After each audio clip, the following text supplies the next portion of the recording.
چلتے چلتے ایک بہت ہی ضروری بات آپ حضرات سے آج کرنی ہے۔ ہو سکتا ہے کہ میری اس گفتگو سے ملک میں کئی ایسے لوگ ہوں جن کو تکلیف محسوس ہو، لیکن گزشتہ 10-15 دنوں سے سوشل میڈیا پر، اخباروں میں آپ حضرات نے سنا ہوگا کہ کامن سول کوڈ کے نام سے اخبار بھی بھرے پڑے ہیں، واٹس ایپ بھی بھرا پڑا ہے، اور ہمارا نیشنل میڈیا وہ بھی برے زور شور سے سول کوڈ کی جو ہے وہ بات کر رہا ہے۔ مختلف لوگوں نے کہا کہ اس کے اوپر گفتگو کی جائے، تو گفتگو کا ابتدا جو ہے اس میں آپ کو ایک شعر سناؤں تاکہ آپ سمجھ جائیں کہ میں کہنا کیا چاہ رہا ہوں۔ کہا ہے نا کسی نے کہ خدایا یہ تیرے سادہ دل بندے کدھر جائیں، خدایا یہ تیرے سادہ دل بندے کدھر جائیں، کہ سلطانی بھی عیاری ہے، درویشی بھی عیاری۔ کہتے یہ سادہ مسلمان جائیں کہاں؟ سیاستدان بھی ہم سے کھیل کر رہے ہیں اور مولوی ملا بھی ہم سے کھیل کرنے پر آ گئے، تو یہ سادہ دل بندوں کا کیا ہوگا؟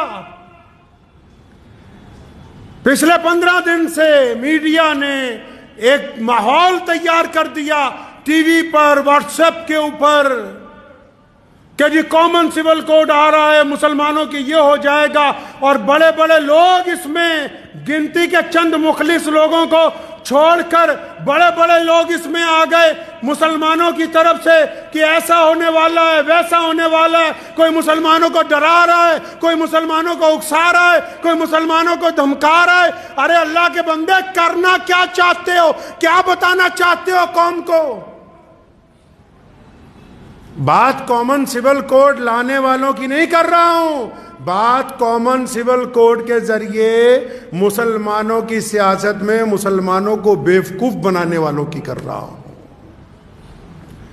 ایسے ایسے لوگ اگر کوئی پریشانی آ جائے، دکھ آ جائے، تکلیف آ جائے، تو اپنی میٹنگوں میں کہتے ہیں کہ ہمارا تعلق تو نکاح اور طلاق کے مسئلوں تک ہے، اور اب مسلمانوں کا نام لے کے کامن سول کوڈ کے ذریعے پورے ملک میں ایک ماحول بنا دیا کہ دیکھو جی مسلمانوں نے تو کہا یہ کر دیں گے، مسلمانوں نے تو ابھی کچھ بھی نہیں کہا، یہ صرف وہی لوگ کہہ رہے ہیں جو الگ الگ سیاسی پارٹیوں کی بی ٹیم بنی ہوئی ہے۔ حیرت کی بات ہے، آپ کو میں بتانا چاہتا ہوں، الگ الگ طرح کے میسج آ رہے ہیں، مولویوں کو آ رہے ہیں کہ جمعہ کی نماز میں بتاؤ اسلام کو خطرہ ہے، اسلام کو خطرہ ہے یا تمہاری کرسی کو خطرہ ہے؟ فی الحال جو پچھلے 75 سال سے مسلمانوں کے سودے کرتے آئے ہیں ان کو خطرہ محسوس ہو رہا ہے کہ اسلام کو خطرہ محسوس ہو رہا ہے؟ بہت سارے لوگ سمجھ رہے ہوں گے کہ ہم تو سمجھ رہے تھے کہ لدھیانہ سے پیغام آئے گا کہ کامن سول کوڈ کے خلاف سڑکوں پہ اترو۔ اللہ کے بندے، جس قانون کا ابھی تک ڈرافٹ تیار نہیں ہوا، ڈرافٹ سمجھتے ہیں، جس قانون کا خاکہ نہیں بنا، جس قانون کو تحریری طور پر ابھی پارلیمنٹ میں لایا نہیں گیا، جس قانون کی ابھی روپ ریکھا بنی نہیں ہے، آپ نے اور آپ کے ساتھ میڈیا والوں نے مل کے پورا ہوا کھڑا کر دیا کہ جی مسلمانوں کے خلاف کامن سول کوڈ آئے گا تو مسلمانوں کا یہ ہو جائے گا، وہ ہو جائے گا۔ میں مسلمانوں کو کہنا چاہتا ہوں کہ جو لوگ پولرائزیشن کی سیاست کر رہے ہیں، مسلمانوں کا نام لے کر دیش میں بانٹنے کی بات کر رہے ہیں، ایسے لیڈران کے پیچھے، ایسے مولویوں کے پیچھے چلنے کی کوئی ضرورت نہیں ہے۔ ساتھی وہ ہوتا ہے جو دکھ کا ساتھی ہو، ساتھی وہ نہیں ہوتا جو سکھ کا ساتھی ہو، جو دکھ میں کہیں کہ ہم جانتے نہیں، سکھ میں تو جب بارات نکلتی ہے، بینڈ باجا بجتا ہے، ہر ایک راہگیر کھڑا ہو جاتا ہے چند لمحے تماشا دیکھنے کے لیے۔ کامن سول کوڈ ہے کیا؟ اس پہ گفتگو ہی نہیں ہوئی، بڑے بڑے اعلان آ رہے ہیں۔ ہم کب کہتے ہیں کہ ہم شریعت چھوڑ دیں گے؟ دنیا کی کوئی طاقت نہیں ہے کون ہے جو آپ کو کہہ دے کہ آپ شریعت چھوڑ دیں؟ کامن سول کوڈ ہے کیا؟ اس کی روپ ریکھا کیا ہوگی؟ وہ بنے گا کیسے؟ کیا وہ صرف مسلمانوں کے لیے بننے جا رہا ہے؟ نہیں، وہ اس ملک کے 140 کروڑ لوگوں کے لیے بننا ہے۔ کتنے لوگوں کے لیے بننا ہے جی؟ 140، اور ہم کتنے ہیں؟ 18 یا 20 کروڑ مسلمان۔ یہ جو باقی ہمارے بھائی ہیں، ہندو بھائی ہیں، سکھ بھائی ہیں، دلت بھائی ہیں، جتنی بھی قومیں ہیں، وہ بھی کوئی رائے دیں گی یا نہیں دیں گی؟ ابھی حکومت کوئی ڈرافٹ لے کے آئے گی کہ نہیں لے کے آئے گی؟ جب حکومت ڈرافٹ لے کر آئے گی پارلیمنٹ میں، اس ڈرافٹ کے آنے کے بعد یہ طے ہوگا کہ کس کس قوم کے کون کون سے رسم، کون کون سے رواج اس قانون کے تحت آنے والے ہیں۔ ابھی جب تک وہی نہیں آیا، آپ سے رائے پوچھی، آپ سے لا کمیشن نے رائے پوچھی تو رائے لکھ کے دیا، رائے دینے کے لیے اتنا بڑا بونڈر کھڑا کیا کہ ایسا لگنے لگا کہ پتہ نہیں مسلمانوں میں اور غیر مسلموں میں کوئی لڑائی تیار ہے۔ یہ پتہ ہی نہیں کہ سول کوڈ ہے کیا۔ مثال کے طور پر چھوٹی سی آپ کو میں گفتگو میں سمجھاتا چلوں بات، حالانکہ بہت سارے لوگ جن کو یہ طے ہی نہیں ہو پا رہا، سیاسی لیڈران، مولویان کو بھی، کہ بھی ہم کہنا کیا چاہتے ہیں، کرنا کیا چاہتے ہیں۔ کبھی کہتے ہیں منو اور آدم ایک ہی تھا، اور اب جب کبھی منو والوں نے کوئی بات کہی تو کہتے ہیں ہم تمہاری مانتے نہیں۔ اللہ کے بندے، تم بتانا کیا چاہتے ہو مسلمانوں کو؟ کیا سمجھانا چاہتے ہو؟ اس بولی بالی قوم کا کرنا کیا چاہتے ہو؟ مقصد تو واضح کرو۔ ایماندار وہ ہوتا ہے، چاہے وہ عالم ہو یا سیاستدان ہو، جو لوگ کسی کی پشت پناہی کے اوپر جا کر یہ کام کر رہے ہیں، اگر ان میں دم ہے تو باہر آ کے کہیں کہ ہم فلاں سیاسی پارٹی کے ساتھ ہیں۔ یہ کیا بات ہوئی؟ تم ساتھ بھی سب کے ہو، مخالف بھی سب کے ہو، چاہتے کیا ہو؟ مسلمانوں کے ساتھ کرنا کیا چاہتے ہو؟ اس میں ان سے گلا نہیں ہے۔ وہ کہتا ہے نا، تو ادھر ادھر کی نہ بات کر، یہ بتا کہ قافلہ کیوں لٹا، مجھے رہزنوں سے گلا نہیں، تیری رہبری کا سوال ہے۔ کیا بتانا چاہتے ہو مسلمانوں کو؟ کامن سول کوڈ، پہلی بات تو سمجھ لیجئے کہ ایک ملک میں ایک ہی قانون ہے۔ مسلمان صرف بھارت میں نہیں رہتے، مسلمان صرف مکے میں نہیں رہتے، مسلمان صرف امریکہ میں نہیں رہتے، مسلمان پوری دنیا میں پائے جاتے ہیں، ہر رنگ اور نسل میں پائے جاتے ہیں۔ تو سمجھ لیجئے پہلے تو قانون ایک ہی ہے۔ کیوں؟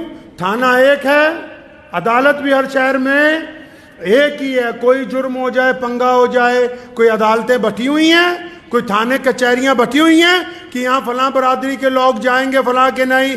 انڈین پینل کوڈ ایک ہی ہے۔ تو اب یہ کامن سول کوڈ کیا ہے؟ کامن سول کوڈ بولتے ہیں، سول کا مطلب عام لوگوں کی جو برادریاں ہیں، برادریوں میں جو رسم و رواج ہیں، ان کے اوپر ایک ایڈوائزری کے قانون کو لے کے آنا ہے۔ مثال کے طور پر کوئی برادری ہے یا کوئی مذہب ہے، وہ کہتا ہے جی سر کے اوپر ٹوپی پہن لو، جیسے ہم کہتے ہیں سر پہ ٹوپی رکھو نماز کے ٹائم، رکھ لیجیے۔ اب اگر کوئی نمازی کہے تو میں نہیں رکھتا، ایڈوائز ہے کہ رکھ لو، نہیں رکھتے تو کوئی دھکے شاہی نہیں ہے۔ کامن سول کوڈ میں اگر یہ آ گیا کہ عدت گزارنے کی اجازت نہیں دیتی سرکار، لیکن جس بیٹی نے عدت گزارنی ہے، جب وہ خود کہتی کہ میں اللہ اور اس کے رسول کے حکم میں آ کے عدت گزاروں گی، تو اس کے ساتھ زبردستی نہیں ہے۔ 3 طلاق کا قانون آیا، مان لیا کہ پارلیمنٹ میں پاس ہو گیا، 3 طلاق اگر کسی گھر میں ہو گئی، اگر میاں بیوی دونوں شریعت کے پابند ہیں، وہ کہتے ہیں کہ ہم سے غلطی ہو گئی، ہم شریعت کے پابند ہیں، تو ان کو کون چھیڑ سکتا ہے؟ اگر ان دونوں میں سے کوئی شریعت کا پابند نہیں ہے تو بیوی کو اختیار ہے وہ جا کے وہاں مقدمہ کر دے، کیونکہ پارلیمنٹ میں قانون بنا دیا گیا 3 طلاق کا۔ جو سول قانون ہوتے ہیں وہ اختیاری ہوتے ہیں کہ وہ اختیار کیے جائیں گے یا اختیار نہیں کیے جائیں گے۔ لیکن یہاں مسئلہ یہ ہے کہ قانون ابھی آیا نہیں، قانون کا ڈرافٹ ابھی پارلیمنٹ میں نہیں آیا، قانون کا بھی روپ ریکھا تیار نہیں ہوئی، میڈیا والوں نے اس کا بوال بنایا، ہم نے ان کا ساتھ دینا شروع کر دیا۔ آپ تو خود کہتے تھے کہ ان لوگوں کا ساتھ نہ بنو، ان کے حصے دار نہ بنو جو ملک میں بانٹنے کی بات کرتے ہیں۔ یہ کیا بات ہوئی کہ سیاستدانوں نے گیند پھینکی اور آپ سارے کے سارے اس کے ساتھ کھیلنے لگے اور اتنا بڑا ہوا مسلمانوں کے لیے صرف کھڑا کر دیا کہ کامن سول کوڈ آ رہا ہے، فلاں تاریخ تک رائے دے دو، فلاں تاریخ تک فارم بھر دو۔ اگر فارم نہیں بھریں گے تو کیا ہم کرایہ دار ہیں بھائی؟ ہمیں نکال دیں گے کوئی؟ کرائے پہ ہیں؟ کون سی رائے دینے جا رہے ہو؟ اگر واقعی، میں بڑے ادب سے کہنا چاہتا ہوں، واقعی اگر مسلمانوں کا لیڈر بننا چاہتے ہیں جو لوگ اس ملک میں جو بار بار دعوے کرتے ہیں کہ ہمارے پیٹ میں مسلمانوں کا بڑا درد ہے، بڑی ہم تکلیف محسوس کرتے ہیں، ہمیں رات کو نیند نہیں آتی، تو میاں صاحب قوم کی قیادت صرف مسجد میں بیٹھ کے نہیں ہوگی۔ رسول اللہ کی سنت ہے اعلیٰ ترین دینی سیاست کو عمل میں لانا۔ اگر آپ میں واقعی قوم کا درد ہے تو 2024 کا الیکشن آ رہا ہے، اپنے علاقے میں جائیے، الیکشن لڑیے، ممبر پارلیمنٹ بنیے، کیونکہ جو باہر بیٹھ کے آپ پریس کانفرنس میں باتیں کرتے ہیں وہ سرکار تک صحیح طرح نہیں پہنچتی۔ جب آپ پارلیمنٹ میں بیٹھ کے اپنا دکھ درد سنائیں گے تو پھر سرکار بھی سنے گی، دنیا بھی سنے گی، اور اس کو سنانے کا کوئی فائدہ بھی ہوگا۔ تو میں تو مسلمانوں سے یہ بس گزارش کر رہا ہوں آج کہ جب تک کامن سول کوڈ کا ڈرافٹ نہیں آ جاتا، ڈرافٹ، میرا مقصد یہ نہیں ہے کہ نعوذ باللہ ہم شریعت کو نہیں مانیں گے، شریعت تو 1450 سال سے چل رہی اور قیامت تک اللہ نے چاہا چلتی رہنی ہے۔ یہ جب تک اس کا ڈرافٹ نہیں آتا تو آپ بھی اور دوسری قومیں بھی اپنی ناراضگی کا اظہار تو تب کریں گی نا جب ڈرافٹ آئے گا، جب وہ بات رکھی جائے گی پارلیمنٹ کے اندر۔ تو میں مسلمانوں سے یہ کہنا چاہ رہا ہوں، جو واٹس ایپ کھیل رہے ہیں وہ لوگ بھی، جو سوشل میڈیا پر لگے ہوئے ہیں، جو بانٹ رہے ہیں قوموں کو، جو نیشنل میڈیا کے اندر بیٹھ کے ہندو مسلم کھیل رہے ہیں، ان کو کہنا چاہتا ہوں کہ مسلمانوں کو اس ناپاک سیاست کا حصہ مت بنائیں، اور مسلمانوں کو بھی کہنا چاہتا ہوں کہ آپ اس ناپاک سیاست کا حصہ مت بنیے۔ جب ڈرافٹ آئے گا، ڈرافٹ میں اگر کوئی ایسی بات جو آپ کو لگے کہ وہ شریعت کے خلاف ہے، تو پھر اس ملک کے قانون نے آپ کو حق دیا ہے کہ آپ اپنا اعتراض درج کروائیے، آپ اپنی بات رکھیے۔ ڈرافٹ آنے سے پہلے کسی بھی ایسی سیاسی مہم کا حصہ بننے کی بالکل کوشش نہ کیجیے۔ دعا کیجیے کہ اللہ تعالیٰ مجھے بھی اور آپ سب کو بھی اس پہ عمل کی توفیق عطا فرمائے۔ وآخر دعوانا ان الحمدللہ رب العالمین۔